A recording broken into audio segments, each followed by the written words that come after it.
at 5.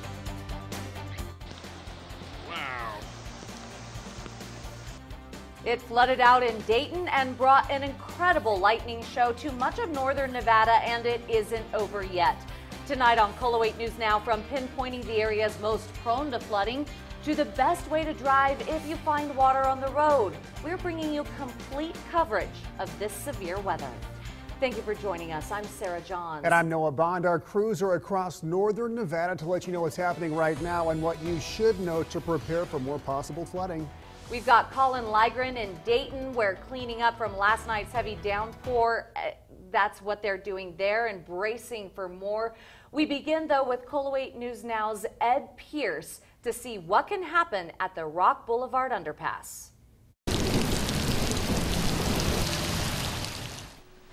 This is what the underpass looked like 6 years ago as heavy rain and blocked drainage left a very deep pool here.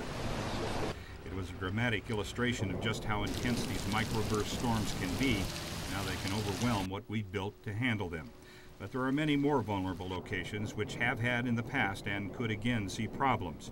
A year ago, this section of 4th Street in Reno flooded, stranding motorists who attempted to cross it. Water collecting on Interstate 80 came flowing down Soker Avenue, collecting on 4th below. The drains here didn't fail. Like the rest of the 9,000 in the city, they simply weren't designed to handle the volume. Still, a clogged drain is a flood waiting to happen, which is why every one of them is checked a couple of times a year. And in potential problem areas like this, they're checked in anticipation of storms like this. The problematic areas we go and inspect first to make sure they're clean and they're going to be able to handle the flow. This is a job for city crews, he says, and if the drain on your street is clogged, you should give them a call and let them handle it. Flooding problems aren't restricted to the streets, however. They've caused considerable damage to homes as well. The man you may need to call to handle the damage says some last-minute measures can make a big difference. If you do have a crawl space, there is vents that you normally close during the winter and open during the summer.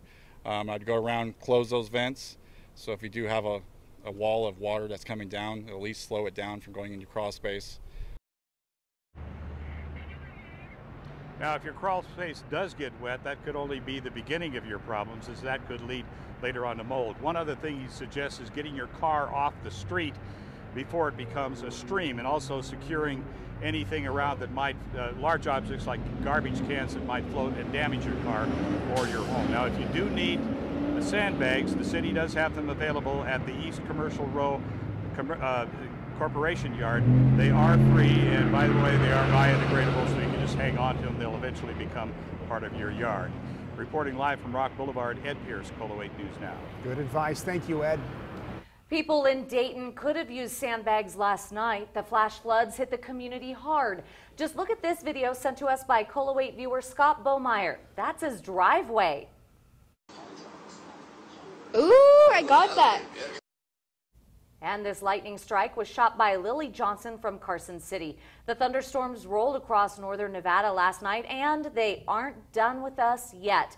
The clouds have cleared up a bit out there, but according to the National Weather Service, if you saw sunshine today, the rain could come down especially hard in your neighborhood. KOLO 8 News Now's Dick Stoddard is filling in for Chief Meteorologist Jeff Thompson. Dick, where's the storm at right now?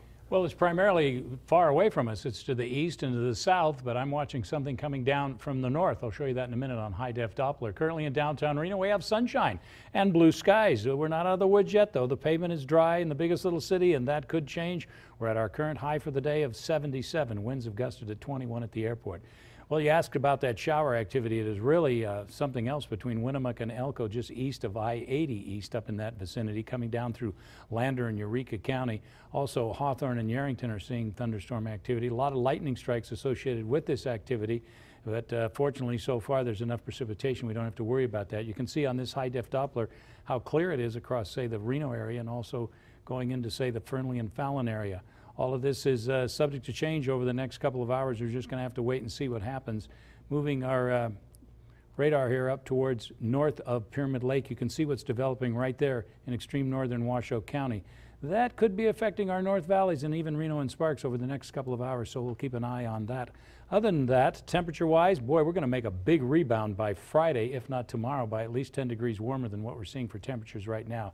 There you see the area circled with the white. Inside of that could be a significant storm headed our way. All of that shaded in green for the Silver State. That's the flash flood watch that is up until 11 o'clock this evening. For Lake Tahoe, they're partly cloudy. They got some sunshine up there. They'll be in the mid-50s by about 11 o'clock tonight. They still are not out of the woods yet. They could see an isolated thunderstorm. We'll be at 66 this evening around 11 o'clock, maybe a little bit cooler than that. But of course, the big story being the flash flood watch in effect till 11 tonight. All right, Dick, thank you.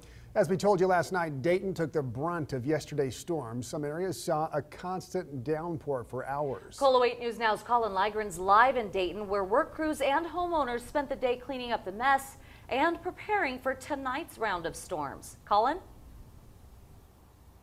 Well, Sarah, Noah, I'm here on LaFond Avenue. It's about a mile from Highway 50 here in Northeast Dayton, and this really gives you an idea of what much of this area looked like yesterday evening. I mean, this is a drainage ditch that's just completely filled with mud. I'm sitting here walking on it right now. The water was above this road yesterday. As you can see, there's still dirt spread all the way along this road, and further down the road there, this drainage ditch actually eroded away part of the roadbed, and that's why those cones are out there.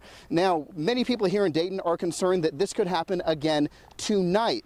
We've been watching the skies here for the last half hour, and we've just seen a wall of darkness come over this area in the last maybe 45 minutes.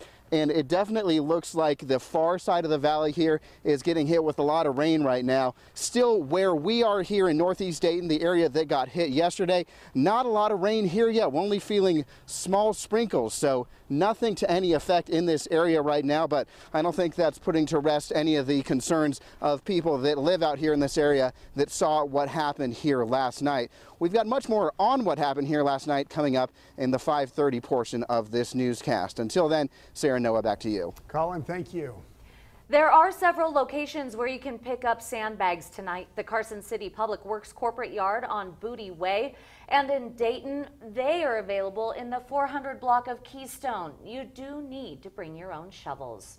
And when it comes to flash flooding, drivers need to be extra cautious. One wrong move could cost you your life. KOLO 8 News Now's Catherine Van joins us live from I-580 near Washoe Valley. Yeah, Kat, how's it looking out there right now?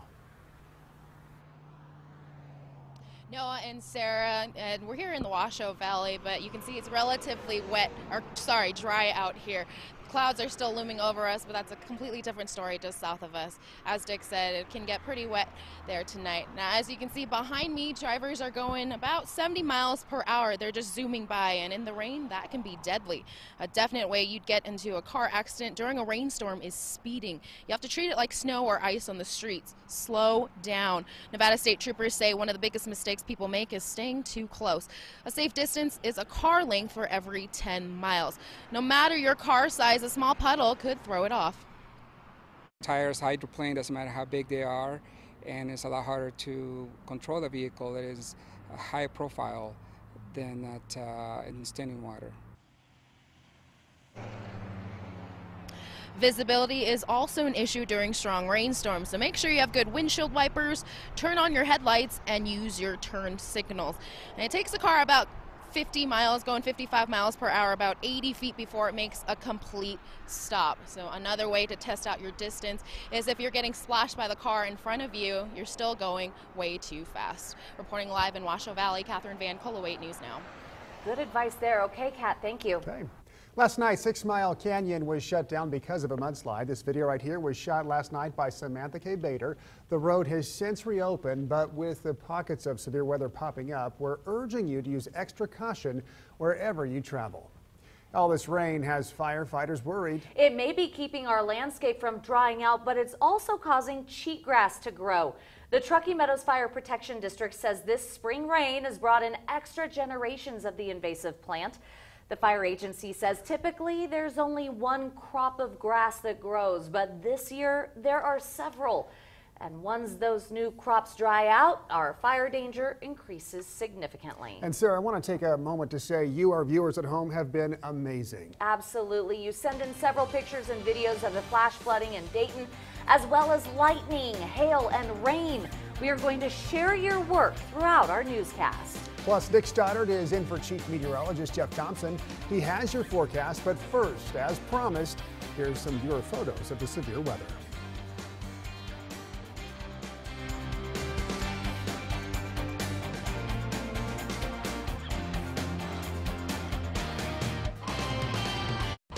This is KOLO 8 News Now at 5 with Sarah Johns and Noah Bond. Chief Meteorologist Jeff Thompson with your hour-by-hour forecast. And Josh Little with your latest sports highlights. This is KOLO 8 News Now at 5.